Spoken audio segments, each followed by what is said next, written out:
राघवाय। हम सबको आशीर्वाद देने के लिए उपस्थित पूजनीय जगतगुरु श्री रामभद्राचार्य जी, यहां पधारे हुए सभी तपस्वी वरिष्ठ संतगण, ऋषिगण, मध्य प्रदेश के राज्यपाल श्री मंगूभाई पटेल, मुख्यमंत्री भाई शिवराज जी, उपस्थित अन्य सभी महानुभाव, देवी और सज्जनों, मैं चित्रकूट की परम पावन भूमि को पुनः प्रणाम करता हूं। मेरा सौभाग्य है कि आज पूरे दिन मुझे अलग अलग मंदिरों में प्रभु श्री राम के दर्शन का अवसर मिला और संतों का आशीर्वाद भी मिला है। विशेषकर जगतगुरु रामभद्राचार्य जी का जो स्नेह मुझे मिलता है वो अभिभूत कर देता है। सभी श्रद्धेय संतगण, मुझे खुशी है कि आज इस पवित्र स्थान पर मुझे जगतगुरु जी की पुस्तकों के विवाचन का अवसर भी मिला है। अष्टाध्यायी भाष्य, रामानंदाचार्य चरितम और भगवान कृष्ण की राष्ट्रलीला, ये सभी ग्रंथ भारत की महान ज्ञान परंपरा को और समृद्ध करेंगे। मैं इन पुस्तकों को जगतगुरु जी के आशीर्वाद का एक और स्वरूप मानता हूं। आप सभी को मैं इन पुस्तकों के विमोचन पर बधाई देता हूं। मेरे परिवारजनों, अष्टाध्यायी भारत के भाषा विज्ञान का, भारत की बौद्धिकता का और हमारी शोध संस्कृति का हजारों साल पुराना ग्रंथ है। कैसे एक एक सूत्र में व्यापक व्याकरण को समेटा जा सकता है, कैसे भाषा को संस्कृत विज्ञान में बदला जा सकता है, महर्षि पाणिनि की हजारों वर्ष पुरानी रचना इसका प्रमाण है। आप देखेंगे दुनिया में इन हजारों वर्षों में कितनी ही भाषाएं आई और चली गई। नई भाषाओं ने पुरानी भाषाओं की जगह ले ली, लेकिन हमारी संस्कृत आज भी उतनी ही अक्षुण्ण, उतनी ही अटल है। संस्कृत समय के साथ परिष्कृत तो हुई, लेकिन प्रदूषित नहीं हुई। इसका कारण संस्कृत का परिपक्व व्याकरण विज्ञान है। केवल 14 माहेश्वर सूत्रों पर टिकी यह भाषा हजारों वर्षों से शस्त्र और शास्त्र दोनों ही विधाओं की जननी रही है। संस्कृत भाषा में ही ऋषियों के द्वारा वेद की ऋचाएं प्रकट हुई है। इसी भाषा में पतंजलि के द्वारा योग का विज्ञान प्रकट हुआ है। इसी भाषा में धन्वंतरी और चरक जैसे मनीषियों ने आयुर्वेद का सार लिखा है। इसी भाषा में कृषि पराशर जैसे ग्रंथों ने कृषि को श्रम के साथ साथ सोच से जोड़ने का काम किया है। इसी भाषा में हमें भारत भूमि के द्वारा नाट्य शास्त्र और संगीत शास्त्र का उपहार मिला है। इसी भाषा में कालिदास जैसे विद्वानों ने साहित्य के सामर्थ्य से विश्व को हैरान किया है। और इसी भाषा में अंतरिक्ष विज्ञान, धनुर्वेद और युद्ध कला के ग्रंथ भी लिखे गए हैं। और ये तो मैंने केवल कुछ ही उदाहरण दिए हैं। ये लिस्ट इतनी लंबी है कि आप एक राष्ट्र के तौर पर भारत के विकास का जो भी पक्ष देखेंगे उसमें आपको संस्कृत के योगदान के दर्शन होंगे।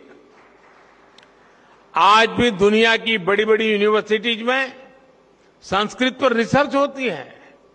अभी हमने ये भी देखा है कि कैसे भारत को जानने के लिए लिथुआनिया देश की राजदूत ने भी संस्कृत भाषा सीखी। यानी संस्कृत का प्रसार पूरी दुनिया में बढ़ रहा है। साथियों, गुलामी के 1000 साल के कालखंड में भारत को तरह तरह से जड़ों से उखाड़ने का प्रयास हुआ। इन्हीं में से एक था संस्कृत भाषा का पूरा विनाश। हम आजाद हुए, लेकिन जिन लोगों ने गुलामी की मानसिकता नहीं गई, वो संस्कृत के प्रति वैर भाव पालते रहे। कहीं कोई लुप्त भाषा का कोई शिलालेख मिलने पर ऐसे लोग उसका महिमा मंडन करते हैं, लेकिन हजारों वर्षों से मौजूद संस्कृत का सम्मान नहीं करते। दूसरे देश के लोग मातृभाषा जाने तो ये लोग प्रशंसा करेंगे, लेकिन संस्कृत भाषा जानने को ये पिछड़ेपन की निशानी मानते हैं।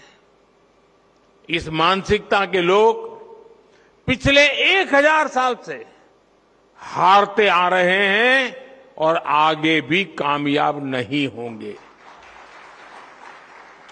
संस्कृत केवल परंपराओं की भाषा नहीं है, ये हमारी प्रगति और पहचान की भाषा भी है। बीते 9 वर्षों में हमने संस्कृत के प्रसार के लिए व्यापक प्रयास किए हैं। आधुनिक संदर्भ में अष्टाध्यायी भाष्य जैसे ग्रंथ इन प्रयासों को सफल बनाने में बड़ी भूमिका निभाएंगे। मेरे परिवारजनों, रामभद्राचार्य जी हमारे देश के ऐसे संत हैं जिनके अकेले ज्ञान पर दुनिया की कई यूनिवर्सिटीज स्टडी कर सकती है।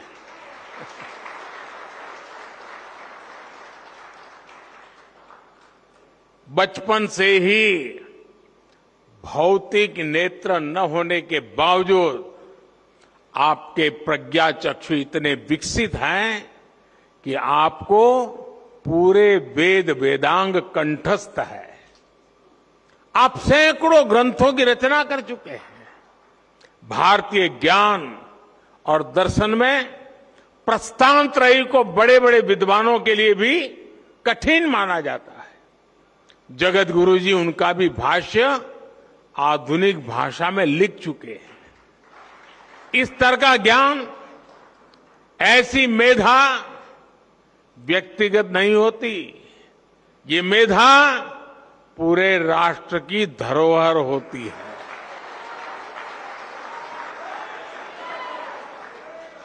और इसलिए हमारी सरकार ने 2015 में स्वामी जी को पद्म विभूषण से सम्मानित किया था। साथियों, स्वामी जी जितना धर्म और अध्यात्म के क्षेत्र में सक्रिय रहते हैं, उतना ही समाज और राष्ट्र के लिए भी मुखर रहते हैं। मैंने जब स्वच्छ भारत अभियान के 9 रत्नों में आपको नामित किया था, तो वो जिम्मेदारी भी आपने उतनी ही निष्ठा से उठाई थी। मुझे खुशी है कि स्वामी जी ने देश के गौरव के लिए जो संकल्प किए थे वो अब पूरे हो रहे हैं। हमारा भारत अब स्वच्छ भी बन रहा है और स्वस्थ भी बन रहा है। मां गंगा की धारा भी निर्मल हो रही है। हर देशवासी का एक और सपना पूरा करने में जगत गुरु रामभद्राचार्य जी की बहुत बड़ी भूमिका रही है। अदालत से लेकर अदालत के बाहर तक जिस राम मंदिर के लिए आपने इतना योगदान दिया वो भी बनकर तैयार होने जा रहा है। और अभी 2 दिन पूर्व ही मुझे अयोध्या में श्री राम जन्मभूमि तीर्थ क्षेत्र ट्रस्ट द्वारा प्राण प्रतिष्ठा समारोह में शामिल होने का निमंत्रण मिला है।